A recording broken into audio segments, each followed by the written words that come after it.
Main characters in this story: me, 28 female, husband, 29 male, sister-in-law, 31 female. My sister-in-law drives me crazy. She's the epitome of someone who wants to have her cake and eat it too. Husband and sister-in-law grew up very well off and enjoyed a great lifestyle, frequent vacations, eating out often, getting any clothes, toys they want. They've since been lightly cut off by their parents. I say lightly because their parents still pay for family vacations, flights back home, and other one-off expenses, especially for sister-in-law. My husband has a pretty great job, and I do too, so we're financially independent and have a pretty nice lifestyle. My sister-in-law is the opposite. She quit her previously high-paying job for one that pays 1/3 because she wanted to have a job that has a good impact on society. And I wholeheartedly admit that she is doing great work out there. But she still wants the same lifestyle she grew up with. The end result is that she vacations more often than us, eats out all the time, in particular, sushi, etc., but has absolutely zero savings. Seriously, zero. Her mom has her bank account details so she can check if sister-in-law is getting close to overdrafting, which happens frequently. Anyways, cut to the issue. Usually husband and I pick out gifts for their parents, run them by sister-in-law, and she chips in whatever she can, and the gifts are labeled as being from all three of us. The last few years, her contributions have been getting smaller and smaller. Until this year, we sent out our obligatory "just pay what you think you can" text, and she liked the text, but sent us nothing. We texted her again to ask if she could chip in $20 or $50, and she said sorry, finances are a bit tight right now, but thanks for covering her part. My husband is an extremely kind man and a bit of a pushover. He said it was fine, he could cover it. I'm less chill, especially when it comes to money. I texted her if she could consider skipping a sushi dinner or two and Venmo us, otherwise the gift would be labeled as just from husband and I. I know for a fact she gets sushi at least once a week from social media. Anyway, she's now mad and claims I don't respect her job, life, etc. Husband actually sides with me because he sees her willingness to pay for sushi every week, but not chip in for gifts for her parents, as being disrespectful. Am I the a-hole? Not the a-hole for taking her name off the gifts.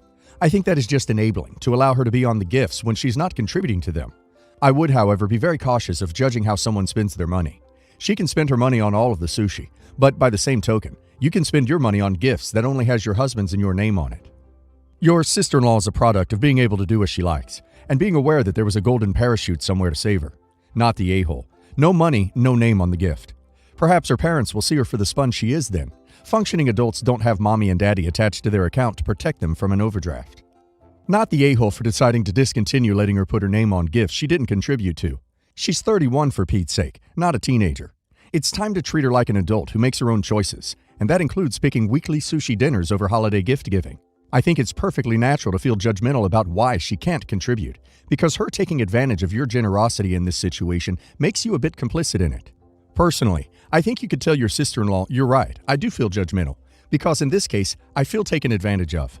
So I think if you buy your own gifts, if and when you can afford them, I won't have a reason to judge your lifestyle choices anymore, and the problem solves itself." My husband, Rob, 39 male, and I, 29 female, recently moved to another country from the USA, and we have 3 toddlers and a newborn. We decided it would be extremely helpful to hire an English-speaking nanny. Our friends, the Kents, knew of and recommended a potential candidate, Olivia, 18 female.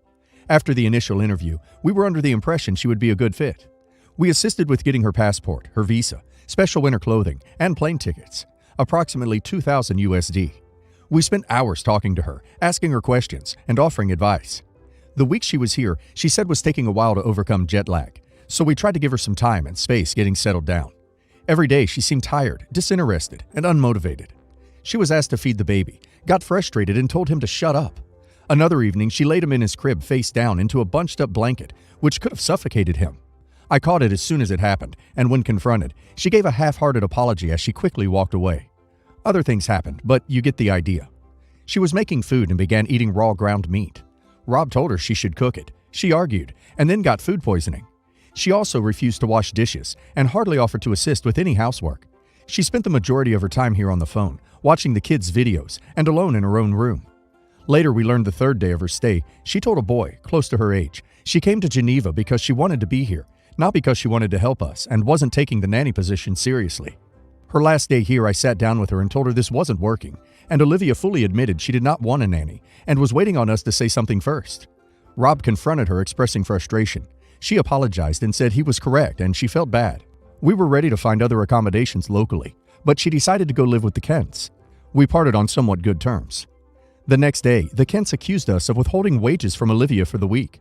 We were never able to officially nail down wages or duties, though she had an understanding of our expectations prior, because she made us believe she had jet lag or was just overwhelmed, so we tried to push her and quickly realized we couldn't really trust her. She told the Kents that she worked very hard for 14 hours every day. However, she rarely came out of her room before 8 a.m., was sick for a full 24 hours, left the house a few different times to socialize or complete her registration, and the majority of the time she just hung out and texted. I felt like I was taking care of another child. Am I the a-hole for not paying her anything for her time? Not the a-hole. She admitted herself she didn't want the job and was waiting for you to say something. That's pretty much confessing that she used your family to pay for her flight. Tell the Kents to kick rocks. I don't know why it's any of their business. Offer to pay her wages if she returns the $2,000 airfare. Not the a-hole. She took advantage of you and the situation to get to your country at your expense. Tell the Kents exactly what happened, and if they still think you're the a-hole, then they aren't worth having as friends. As for the nanny, tell her you expect her to pay back your expenses. How I see this is you had an agreement. You would pay her for services rendered, i.e., her working as a nanny. The whole time, you were trying to fulfill your part of the agreement. She, however, never intended to fulfill this, as she admitted to you. Worst part, she could have harmed the baby. So, who broke the agreement? It was Olivia. Does she deserve to get paid? You have enough grounds to say no. In fact, it's even nice that you're not going after the $2,000 you spent on her. Not the a-hole in the slightest. My future mother-in-law can be extremely sensitive. I'm not someone to brush someone's feelings off, but when she gets in one of her moods, she is really looking for a reason to play the victim. She is also very different with different people. She can be super playful and have a good sense of humor, but she's never liked me. We'll just say she doesn't think I'm good enough for her son. I recently had a bridal shower. Mother-in-law and one of my friends work at the same company. They don't really know each other. Mother-in-law is an executive, and there are middle manager types in between them. They had a company Christmas party recently, and apparently, the CEO dropped mother-in-law. He was trying to dance with her, super drunk, and somehow threw her over his shoulder. My friend told me about it because she thought it was funny. Mother-in-law mentioned it as well because she is in pain when she moves a certain way. For some background, mother-in-law has always thought she was fat, despite being probably a size 4. But she likes to eat, binge, and then always feels bad about herself. She looks amazing, though. I get the impression that she thinks he dropped her because she was fat, which is totally ridiculous. Guy was wasted and grabbed her in an awkward position. Anyway, we had my bridal shower the day after, and I asked mother-in-law how she was. Someone asked her if she was embarrassed, and she said no, as it was his fault. Mother-in-law then said her dress did go up, though. My friend chimed in as a joke and said her underwear said Wednesday when it was Friday.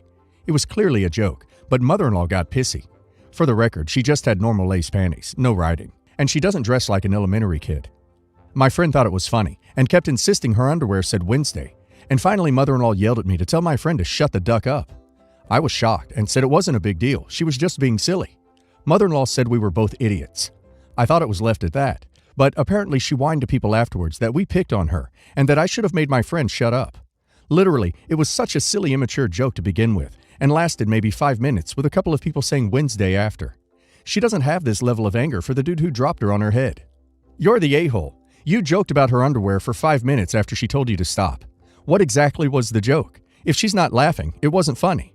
You're the a-hole. You should have shut that joke down the minute that your mother-in-law verbally said that she was uncomfortable. Regardless of your prior relationship with her, when someone is uncomfortable with jokes being made at their expense, it should be shut down. I don't think you would appreciate being made fun of for something that severely embarrassed you. It's certainly not going to win you any brownie points with your mother-in-law going forward. You're the a-hole. If someone doesn't like being teased, don't do it. I feel like that's a basic and very easy lesson. If people persist teasing someone who is uncomfortable, the only way they are finding that joke funny is that they are taking pleasure in the other person's discomfort. You don't get to decide for them that it's okay. I also have no idea what your mother-in-law's body image and possible eating disorder has to do with this. So I, female 17, grew up poor.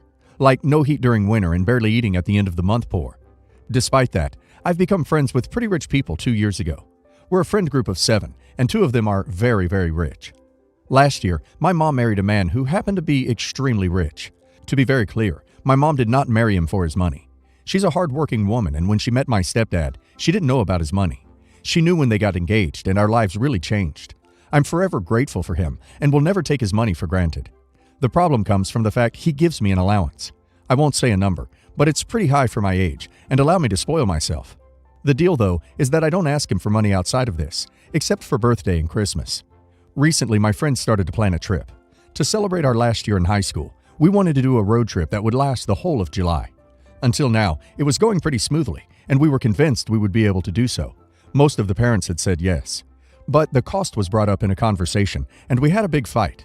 With the car fuel, the hotels, the food, etc., we were around $3,000, without counting anything extra, so around $400 per person. One of the people in the group, Max, said he definitely wouldn't be able to go. He's very poor. I suggested to pay for him. He was shocked and very grateful, but honestly, it felt normal. But then one of my friends, Elise, suggested I paid for everything because I was definitely able to. To which I answered, what the duck? Because yes, I could pay for everyone, but none of them in the group wasn't wealthy enough to pay for themselves without much trouble.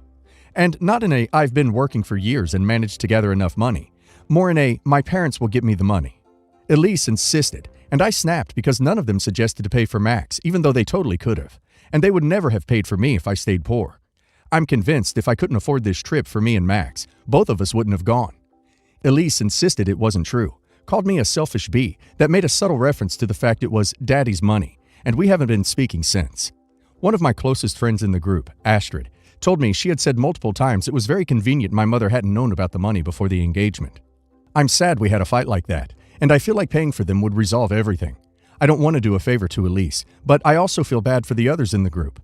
So am I the a-hole for not paying for all of my friends? Edit. I think it's important to mention I do buy them a lot of things. When we go out to eat, I pay for everyone 90% of the time. I bought a PS5 to Max for his birthday, and a $1,000 dress to Cheryl since she wishes to work in the fashion industry. They never bought me anything when I was poor, but I don't hold grudges. They all have a pretty bad relationship with their parents, which makes it harder to ask for money, and I would have refused anyway. Not the a-hole. Your friends sound like awful people. You do someone a favor and everyone puts their hand out. It doesn't matter whose money it is, whether you work for it or anything else. They are just being petty and probably jealous. Not the a-hole. Your friends obviously got way too comfortable using you as a wallet. Don't buy anything for them anymore. Well, maybe Max, since he actually has the decency to be grateful and accept your generosity as a gift, not your obligation to him. The rest, you can drop. Elise is way out of line. Lucky for you, they showed their true colors before the trip. Get better friends. Better yet, get true friends. My mom is finally getting married to my stepdad after many years together. Super small backyard wedding, etc. It's very informal. She invited a small group of friends and family via Facebook message. Less than 10 people. No venue bookings or anything, just at the house. I let her know that the date she chose is my dad's death date, and that's a weird day to have a wedding. I still struggle with his death a lot. Cancer. I let her know that it's a weird date, and I'm not sure I can be present and happy on this day, and that it was really weird. Context. When my dad passed, we were all there. It was very traumatic for me to watch him die, and also the stuff that happens after. It was only 4 years ago. My mom was always very jealous through his illness that we didn't spend any time with her. She lived 7 hours drive away. She would say things like it feels like the wrong parent died, and that she had been waiting for him to pass so we could finally spend more time with her, and that she had been keeping her mouth shut the entire time he was sick. About 6 years he had cancer before he passed. And that I'm not the kid she thought she had, and I should just get over it already. Needless to say, it's a touchy subject for us. I had to swallow all of this and never got a real apology for it, so we could have a relationship. I told her all of this, and she responded that he is dead, and she is still alive, and if I feel that way, she will just cancel the whole wedding. I asked her if she can just acknowledge my feelings about it, and why does she want her anniversary on the same day her ex-husband died? She did not, and said if I don't come, she's just going to cancel the entire thing. Am I the a-hole if I don't attend? Your mom, the a-hole, is wrong here, and she's not being a very supportive parent. The date thing is pretty ducked up. If she fails to acknowledge this, maybe it's time to start distancing yourself from her a little more. You are grieving the loss of your father, which will be a memory you carry with you for the rest of your life. Your mom should be way more sensitive to this. Not the a-hole, but why on God's green earth are you even in contact with her? She is as self-centered as someone can get. She is toxic and now tries to manipulate you. Don't let her. Not the a-hole. Your mom sounds incredibly emotionally manipulative and a typical narcissist. If she weren't a narcissist, her reaction to her accidentally setting her backyard 10-people wedding on the anniversary of your dad's death would be apologizing and moving the date. Instead, she's trying to manipulate you into attending her wedding on an incredibly painful day for you to get revenge on your dead father because of jealousy over cancer. Only a narcissist would do this to their own child.